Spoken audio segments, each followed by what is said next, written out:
You're listening to the Telltale channel. Don't forget to check me out on all social media: Patreon, Twitter, Teespring, and Etsy. All links can be found in the description or on my website, telltaleatheist.com.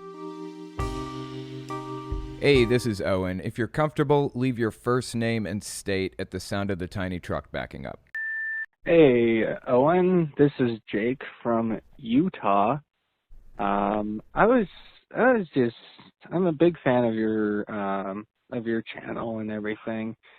And I was just curious because a few years ago, I had a neighbor who was Jehovah's Witness, and we would have some interesting conversations with each other.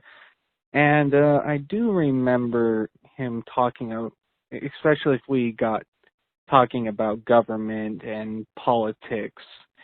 He expressed some opinions like what it sounded like that Jehovah's Witnesses have a disliking for organized government or like the U.S. government and military service specifically. So, like, what are Jehovah's Witnesses' stances on government, and specifically, what would happen if they got drafted by the military?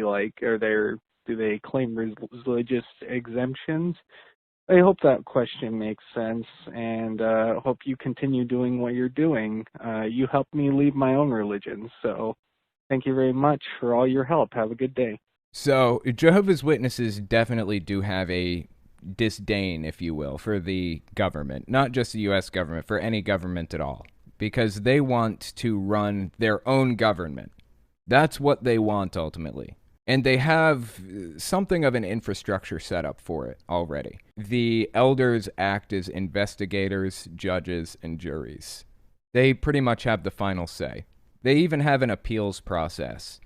If you do something wrong and they decide that you did do something wrong, and they decide to reprimand you through either disfellowshipping, which is basically shunning, completely cutting you out of the community, cutting away your family and your friends and everybody and everything. If they decide to do that, you can appeal their decision. You can go up one level above them.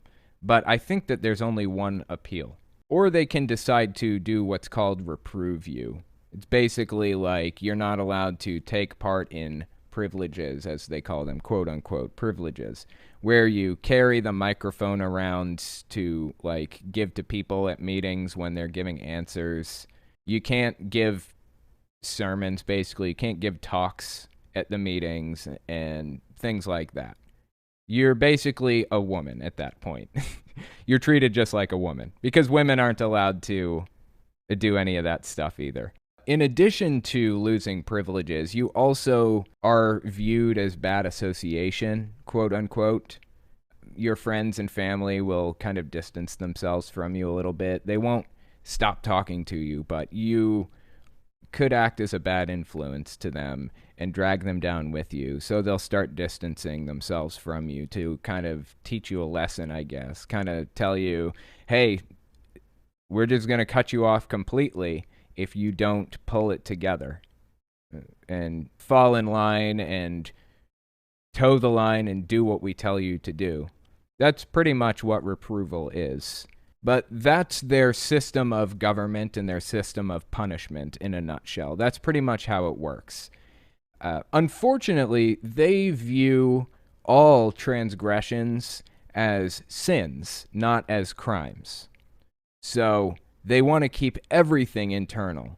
If you do something wrong and there's only one person there to see it, like if you commit a heinous crime and only one person was there to witness it, what they do is they pretend it didn't happen until a second victim or a second witness comes forward to tell the elders about it.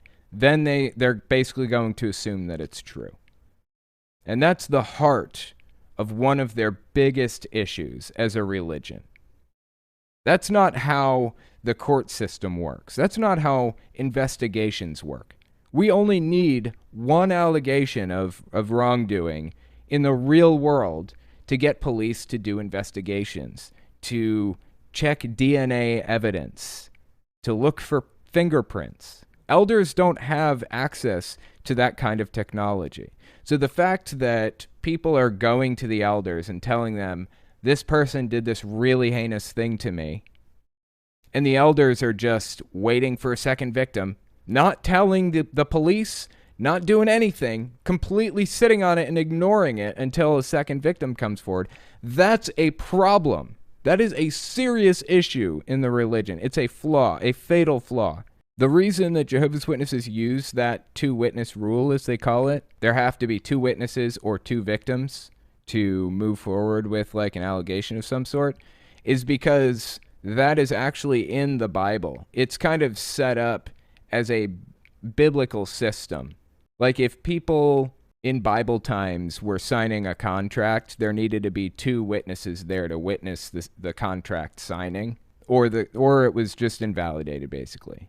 It was as though the contract never happened, pretty much. But Jehovah's Witnesses are taking this tool that ancient cave dwellers used for verification in civil matters, and they're applying it to criminal matters. And it's just straight up wrong, and it leads to lots of hurt people. There's an understanding of how the system works, so naturally there are loopholes that people take advantage of, and Jehovah's Witnesses refuse to build on the system to close those loopholes. With the U.S. government, we basically have, as human beings, we have an idea of morality, what's right and what's wrong, and what we should and shouldn't do, right? But there's a lot of gray area in there. And as a result, in the U.S., every time we find some gray area, or every time we find a loophole of some sort, we add a law to the books that closes that loophole, that makes the system more moral and just. I mean, that's the idea behind it, anyways. Maybe it doesn't always work out that way, but that's how it's supposed to work. The Constitution is supposed to be a living, breathing document that can be added to if we find some other area in life that requires inherent rights or something like that. Something that the Founding Fathers overlooked can be fixed because we can add to the Constitution. But with Jehovah's Witnesses, that's not how it works. They default to a 2,000 to 5,000 year old contract signing rule, and they apply it to civil matters, and they refuse to change it no matter what. And it leads to hurt people. If you like what I do and you want to make sure I can continue to do it, you can support me in a few ways. First, you can support me on Patreon. That's probably the best way. But if you want to get something back for your support, you can check out my Teespring. I sell all kinds of shirts and stickers and stuff on there. Second, you can support me by checking out my Etsy store. I sell 3D printed stands for every system, from the original Nintendo to the Xbox One. And finally, if you want to support me in other ways, you can check me out on my other channels. I have the podcast channel, which is where I talk about whatever's on my mind. Politics, social issues, whatever. You can also find it everywhere podcasts can be found. Or you can check out the videos on my main channel, where I focus on destructive cults. As it is with most channels these days, I rely on the support of viewers like you to keep my channel alive, so sharing my work is extremely helpful. Anyways, check me out in all those places if you haven't already. Thanks for listening, guys.